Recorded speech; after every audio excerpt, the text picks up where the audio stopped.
ဒီလူမွေးဖွားလာချိန်ကတည်းကအမခန့်အင်အားရှိတယ်အလေးချိန်ထောင်ချီတဲ့တန်တူကိုတောင်လွယ်လွယ်ကူကူမြောက်နိုင်တယ်တနေ့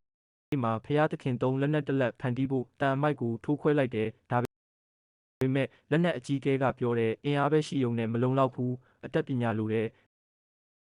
အကြီးကဲကဓာတ်တလက်ဖန်တီးပြီးရေထဲမှာချွတ်ဆိုလိုက်တယ်ဓာတ်ကအလွန်ထက်ရှားသွားတယ်ဒါပေမဲ့ဒီလူကတော့ရေမတုံဘူးစီမတုံဘူးကိုပိုင်စိတ်အားထက်သန်မှုနဲ့ပဲဓာတ်ကိုချွတ်ဆိုလိုက်တယ်လူတိုင်းရေကြတယ်ဒါပေမဲ့သူကတည်ငြိမ်စွာပြောတယ်ဒါတေပြီးသားပါအဲ့ဒီအချိန်မှာပဲ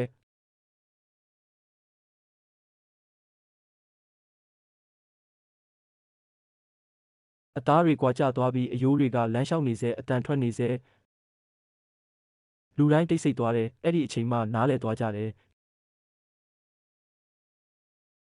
ဒီလူဟာအင်အားကြီးသူသာမဟုတ်ဘူးပုံပညာလည်းကြီးမားသူဆိုတာသိသွားကြတယ်